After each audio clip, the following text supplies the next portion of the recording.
Um, yeah, it's recording. So, hello everyone. I'm Della. I'm today event host. So, welcome to our TechSec community. Let me briefly introduce our community because we have about 500 talents, experienced engineers, and experts across cybersecurity related domain. And so we will try our best to organize different topics, monthly online events, like today's. So today is our second online event. Our topic is landing your dream job, practical advice, and topics from HR. So before we get started, there's an event guideline. So this event is being recorded, but don't worry, you are not going to appear in the video. It's only going to be Karen and myself, and mostly Karen. And we will share this recording of the event partially on YouTube channel. And please make sure you are muted. We encourage you to submit your question in the chat box. So we'll try to cover as many as possible during the Q&A section, about 50 minutes. And I'm super excited for today's event because you got to meet Karen. She's going to share some wins and some background for Karen. She's extensive recruit background, span across multiple industry, especially for IT, consulting, and cybersecurity domains. So with over 7 years working experience as HR, her deep understanding of successful career development has empowered hundreds of people to get their job. So welcome, Karen, and hand over to you. Thank you so much, Stella. Let me just quickly share my screen with everyone and let me know once you can see my screen. Can everyone see my screen okay?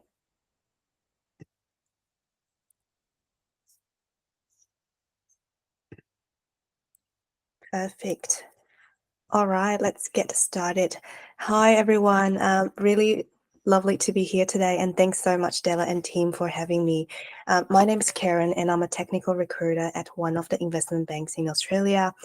And I'm also the founder and a career coach at Land Career Coaching. With over 7 years of experience in recruitment, I'm really excited to be here today to share some insights with you, just from HR's perspective, and hopefully you will get some valuable insights and takeaways after this session. So in our agenda, we are going to cover a few topics today that are highly relevant to you if you're in the process of job searching.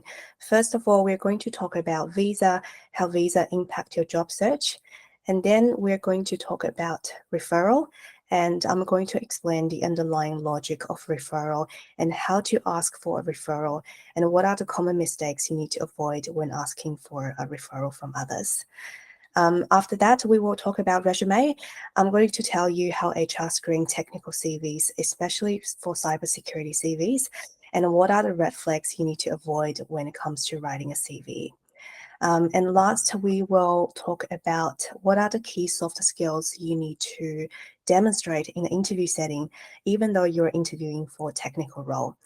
And finally, we will conclude the session with a Q&A. So without further ado, let's get started. First of all, we're going to talk about visa and the impact of visa on your job search. You may have heard many people saying in the past that I couldn't find a job because I do not have the permanent residency in Australia.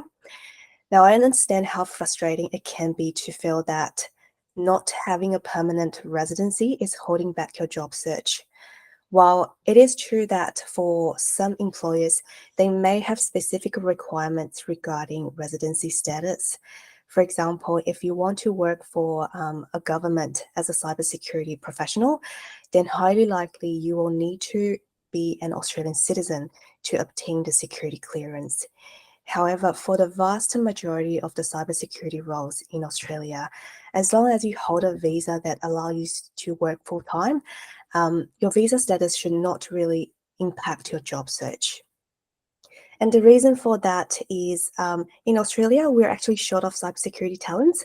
So employers in the cybersecurity field do prioritize your skills, your experience, and qualifications over your visa type. In this slides, I have included the most popular visas that applicants hold while applying for jobs. Most of people are aware that permanent residency and the temporary graduate visa 485 will allow you to work full-time. I just want to touch a bit on the bridging visa here. So if you were on a student visa and you have applied for the graduate visa 485 and you're waiting for a decision on that, most likely you will be granted for a bridging visa A.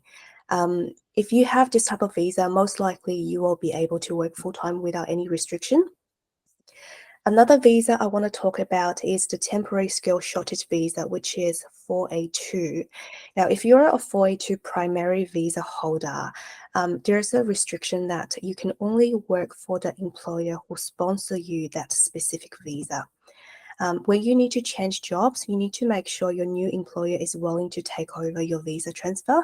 Otherwise, you cannot change job freely because your visa could be cancelled.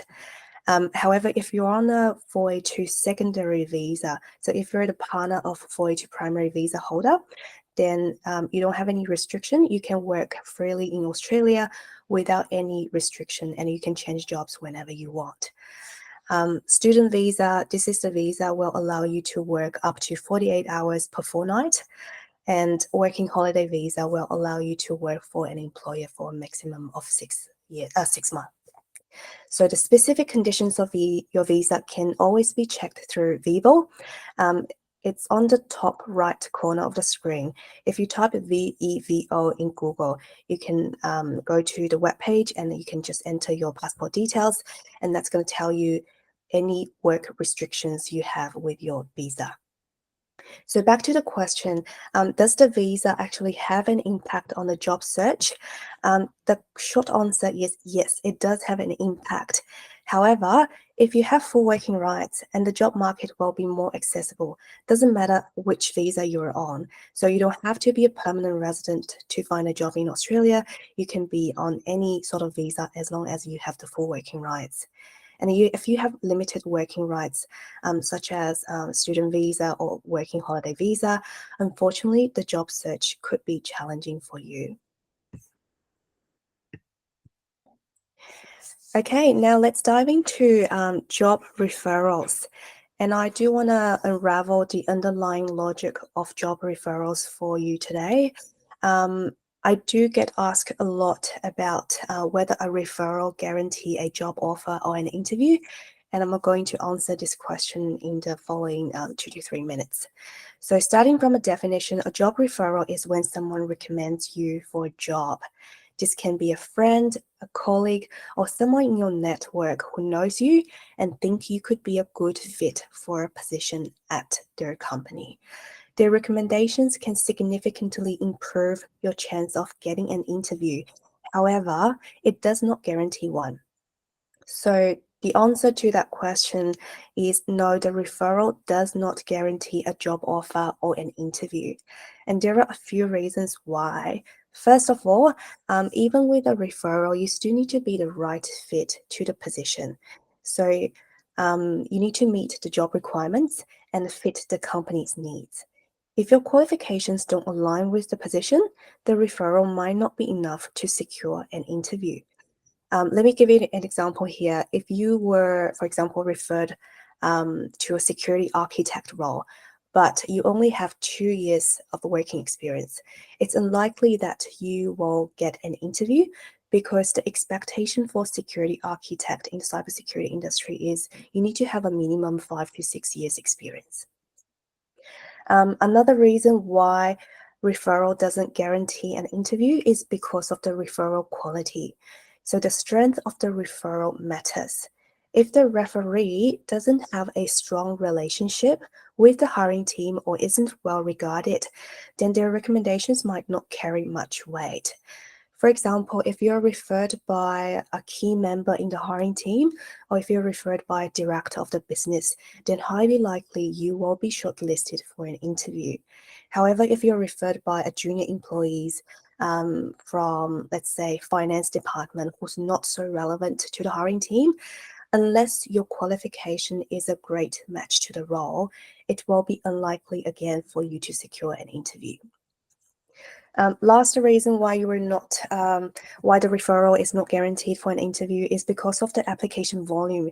For example, when I'm hiring a junior role or mid-level role, many times I may get 3, 4, even 5 referrals at the same time. So the high volumes of application can mean that even with a referral, candidates are still competing with many others. So the competition is still there, and you need to be outstanding to be able to get an interview opportunities. While referrals can be really helpful, they're not the only path to find a job in Australia. If you don't have referrals, that's completely fine. Just focus on showcasing your skills and your technical background through your resume and interviews, and you may still get the offer in the end. So this is about whether referral guarantee a job offer or an interview. And in the next slides, I'm going to teach you how to ask for a referral and what are the common mistakes you need to avoid when asking for a job referral. So many people place great emphasis on job referrals, but they actually don't know how to ask for one. Asking for a job referral can be a delicate process, but with the right approach, you can increase your chance of receiving a positive response. There are a few reasons why referrals were rejected. Let me give you some examples. So first, the reason is lack of personalization and preparation. The other day, I got a message on LinkedIn from someone saying, "Hey, Karen, I'm really keen to join your business. Can you refer me? Thank you." So the issue with this request is, first of all, I don't really know this person well, and we barely spoke to each other. I also don't know what exactly he was doing about cybersecurity. I know he's doing some cybersecurity work, but I don't know which type and what skills he does have. I also don't know what job did he want to apply for. So the problem with his approach is this is too generic and too impersonal. It shows a lack of effort and consideration. The vague requests also make it very difficult for the referee to assist him effectively. What he needs to do is he needs to customize the message to referee. You need to mention about your connection. How do you know the referee? And why do you value their referrals? And then you also need to provide some specific details about the job you're applying for. You need to send your CVs, your qualifications, and why you're a good fit as the reason to your referee. Ideally, all of this information needs to be put in an email so your referee can easily forward your details to the hiring team. And you need to minimize the additional work for the referees just to make things easier and also help the other side to provide you a positive outcome. Second reason why people reject referrals because of the poor timing. Definitely do not ask for a referral for someone if they're in the middle of the holiday, and definitely not 1 a.m. in the morning. Always asking for a referral at a time that's convenient for them. If you ask them at a time that's not so convenient, it can be a bit inconsiderate and reduce the likelihood of a positive response. So just be mindful about the timing. Reach out when the person is more likely to respond to you and when they have capacity to help. Ideally, the request should be sent out during the weekdays and during the work hours. The last reason why people reject a referral is sometimes people become completely silent after the referral. If people are not following up or expressing gratitude after the referral, this can actually damage your relationship and future chances for assistance. What you need to do is whether you ended up getting the interview or not, or getting the job offer or not, always follow up with a thank you message and keep the referee updated about your job application outcome. Sometimes, even when you tried really, really hard and people may still a bit reluctant to provide you reference, The reason could be they don't have the confidence in the candidate. Referee may not feel comfortable vouching for someone if they don't know them really well. If they do not have the confidence in the person's ability or fit for the role, then it's less likely for your referee to refer you to a specific job. Another reason why referee is a bit reluctant to provide you the feedback, the referral is because there is a potential risk that's associated with the referral. And the risk is more about the personal and professional reputation of the referee. If the candidate performs poorly, and it does reflect negatively on the referee. So when asking for a referral, we just need to be a bit more considerate and trying to understand the logic of job referral and understand how referee thought, and be mindful.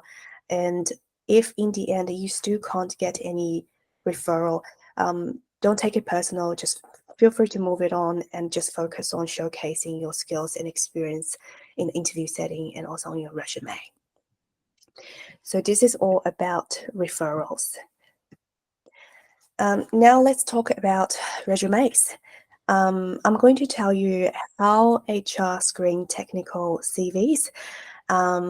So your resume is your first impression on potential employers. So it needs to be strong and clear. To be frank, most of the recruiters are not very technical, meaning they do not have a technical background. They certainly do not have a cybersecurity degree, and they do not understand the technical stuff in your CV. So the way how recruiters screen technical CVs is heavily rely on the keywords that you put on that paper. Things we're looking for including whether you have worked in a similar roles or whether you have worked in a similar capacity. Did you have the similar relevant experience? Have you come from a similar industry? For example, if I'm recruiting for someone who works for bank, ideally you need to come from financial services. Have you worked in a large corporate background or did you work in a startup? If you are interviewing for a cybersecurity job, you need to have experience with cybersecurity tools and technologies. Have you got those as keywords on your CV? And whether you have the relevant certifications that are required for the role. So these are the things I'll be looking for from HR's perspective. And let me give you an example. Let's say I'm looking for an incident responder today. And when screening the CVs, the keywords I'll be looking for from an ideal candidate CVs include things like incident response, threat hunting, malware analysis. I'll be looking for whether you've got endpoint detection and response experience, such as have you got experience with CrowdStrike? Are you familiar with SIEM tools such as Splunk or IBM QRadar? Are you familiar with MITRE ATT&CK framework?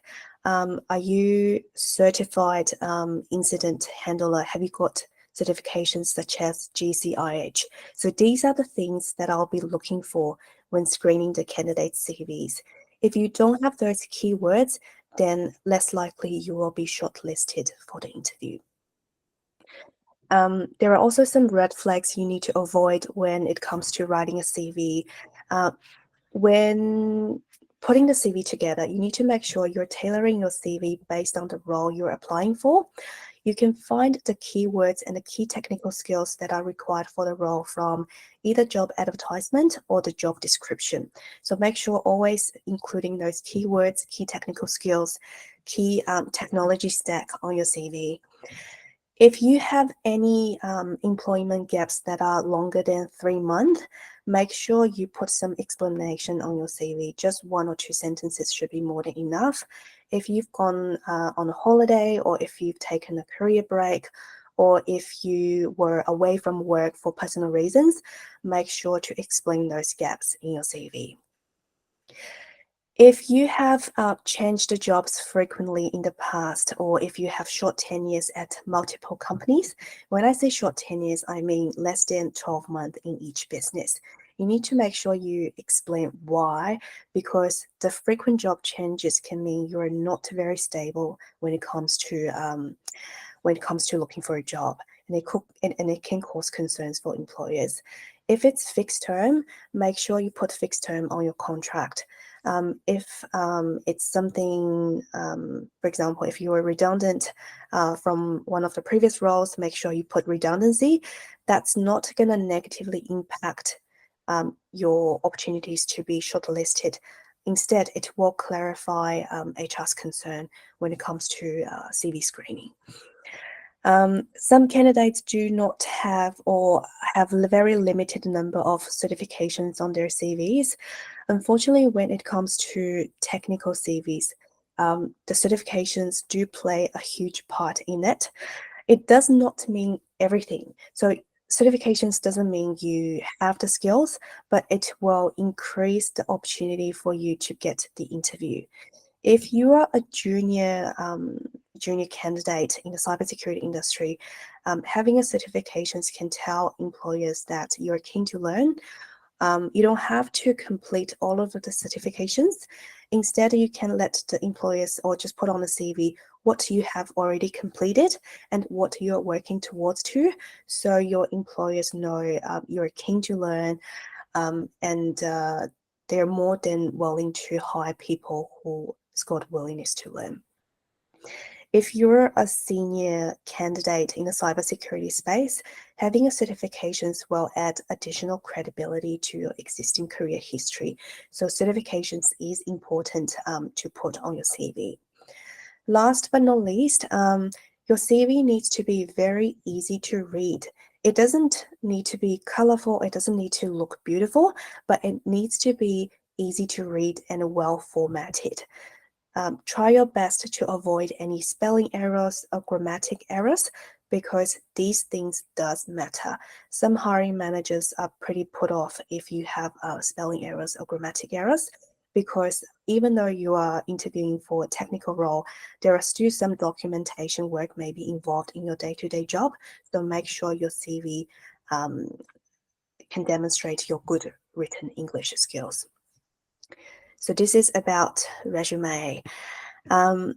Finally, I'm going to talk about the soft skills that you need to demonstrate in an interview setting. Employers look for candidates who got strong can-do attitude and ability to learn. These skills show that you're adaptable, resilient, and ready to tackle challenges. Although you're interviewing for a technical role, but the soft skills really matter, because when everyone has similar or same level of technical background, soft skills will be the decision-making factor when hiring manager decide who to hire. To demonstrate your can-do attitude or demonstrate your ability to learn, you don't just rock up in an interview and telling the interviewers, I've got these skills. Instead, when demonstrating your can-do attitude, you can talk about a time when you were given a task outside of your comfort zone and how you tackle it successfully. You can also talk about the time when you encounter a technical issue, highlight how you collaborated with others, and how you research to solve the problem. You can also talk about time that you took the initiative to improve the process or suggest new ideas. These are all the ways you can demonstrate your can-do attitude in an interview setting. And when it comes to ability to learn, you can talk about a time when you quickly learn a new software, a new technology, or when you take on a new responsibilities. Explain how you handle it effectively in an interview. You can also share how you stay up to date with the industry knowledge, industry changes, how you seek opportunities to expand your knowledge. Sometimes in an interview, especially in a technical interview, you may be asked for a question that you didn't really have an answer for. Instead of saying, sorry, I don't know the answer, you can say, I don't know now, but I will go home and find out. That way, you can demonstrate you're keen to learn. Even though you don't know the answer now, you're still willing to find out the answer after the interview. So make sure to demonstrate these two skills in the interview, as technical skills are really essential, but softer skills are really make a huge difference in the hiring process. to be successful in a technical interview, you need to work on both of your technical and soft skills. So these are all the information and insights I wanted to share today from an HR's perspective. Now let's open to the floor to any questions you may have. And I'm here to help, so feel free to ask any questions that you have about today's topics or anything career related. Thank you, everyone. Della, over to you. Oh, thank you, Karen. No problem. Do you want me to unshare my screen? Oh, you can still share your screen. I think so far no one posed a question. Okay. Chat. But I have a question. So when you say you scan the CVs, do you have automation tools help you to scan, like to grab the keywords or? We do have automation tool, which we call application tracking system. And that system will give each CV a rating or give each CV a score from 0 to 100 points. However, in reality, most of HR don't really use that as a tool because it's not accurate. I have worked in like 4 or 5 employers and used the different systems in the past. Most of times, including myself and my colleagues, we still screen the CV manually, which means we click on each single CVs and we screen from the top to the bottom, and we try to search for the keywords that we're looking for that are required for the role. And how do we get keywords? Usually it's from the hiring manager. We, as a recruiter or as HR, when we got a new role, we usually have a discussion, which we call job brief, with the hiring manager just to get some key metrics about the role, and we use those metrics as the indication of whether the person can do the jobs or not. Okay, great. So another question is like, because this year there are lots of redundance and the job market is so hard. Yeah. So in 3 days or in even 1 day, they have hundreds of applicants. So how you choose the CV to read? So to be frank, in cybersecurity industry, unless it's a junior position, we don't normally get that many CVs. If it's a junior role, then highly likely we may get about like 50, 60 CVs a day. Again, we still go into every single CVs to quickly screen the details, but I just want to let all the candidates know that we probably only spend about 10 to 15 seconds on each CVs. So that's why you need to make sure your CV is readable. You need to put all the key certifications, key skill sets ideally on the first page of your resume, so I know whether or not you have the relevant skills to the role. If you try to put a lot of wordings but nothing relevant to the role, then highly likely you will not be shortlisted to the position. Okay, the tough question is like, there are 300 applicants, and after you read 100 of CVs, will you stop reading the rest of them if you find someone right? Yes, it's possible. So if I'm only hiring for one person, right, and I've got 100 applications, I probably will spend 10 minutes, 15 minutes screening the first 30 CVs. If I have already shortlisted, for example, 10 candidates, I will send those candidates to my hiring managers for review, and the hiring managers will further shortlist, for example, another 4 or 5 candidates to interview. If we are able to find the right candidate within those 5 interviews, we will no longer reviewing the rest of CVs. And most of the times, candidates will receive a system auto rejection email saying, unfortunately, we have find another more suitable candidates. Thank you for your application. But it doesn't really mean that your CV is not good or you are not competent enough. It could just mean we've already hired someone before you submit the application. Okay, because you maybe post advertisements in Seek, LinkedIn, and an internal website. So which one is, highly chance to be? For most of the candidates, they prefer LinkedIn, and I do receive more applications from LinkedIn. But again, we are using Seek at the same time, so it doesn't really matter which channel you apply for the role. If you do not have referral, feel free to apply from all the channels because it doesn't make any difference when you apply from external website. If you are a referred candidate, what recruiters normally do is we will go through those referred candidates' CV first, make sure we don't miss any great talents from referrals. If none of the referrals are good, then we will move to the external candidates. We're not referred. Oh, sorry, someone. Okay, good. So, do you read the cover letter? Is that That's a great question. A lot of people do ask that question. Actually, no, I do not read cover letter unless the CV doesn't tell me the things that I need to know. I also asked my colleagues, many recruiters, they don't read cover letters too. Unfortunately, recruiter's job is very busy and sometimes it can be high volume. So if I've got 100 CVs that I need to review, it doesn't really make sense for me to go through every single cover letter. Instead, I can just grab the information that I need from the CV. So unfortunately, I know a lot of candidates do spend a lot of effort in CV, in cover letter writing, but it's not something that's most important. Just focus on, I'd say my advice will just be focus on your CV writing. If you're not confident about your CV, if you're not sure whether your CV can be shortlisted, definitely find someone who's professional, who works in the cybersecurity, who works in HR, help get them advice to help you tailor the CV. Okay, last question from me. So because for a lot of fresh graduate, they try to put as many as keywords they can, like certification or skill sets. But say, for example, you are looking for incident reporter. Yeah. If they are not related, it maybe hit your search.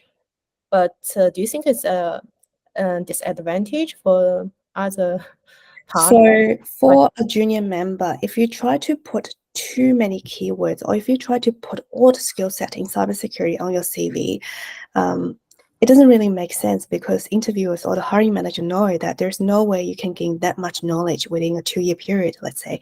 So for a junior member, my advice is you can put the skills you're confident on your CV. You can also put the skills that you're trying to gain on your CV, but make sure to prepare yourself for any possible questions before you go to the interview setting, because once you put those skills on your CV, you create a sort of expectation for the hiring team that you have the skills, you have the knowledge. But if you were asked a relevant question in the interview setting and you couldn't answer that question well, it actually really put off the hiring team. So my advice is only put the skills you're confident on your CV rather than dumping everything as a keywords on your CV. So, as we mentioned before, we will post our recording in YouTube channel. And if you want to know more details about our community, you can follow us LinkedIn. And if you have a more specific topic or organization want to connect us, you can send me the email, like I list. Maybe Tim, you can copy paste and share in the chat as well. And also we have some service like career coaching, interview mockup, CV polish, and the study group, because lots of people, especially for beginners who want to change their career path or they just graduate, no idea what they should learn to meet the working place skill sets. So we organize this. Like we have cover all questions.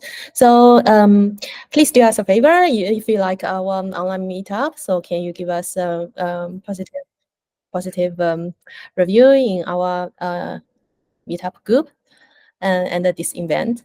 So and if you have any opinions, please feel free to share with us. So we will keep improving. Thanks everyone. See you next time. Thank you. Bye. Thank you, everyone.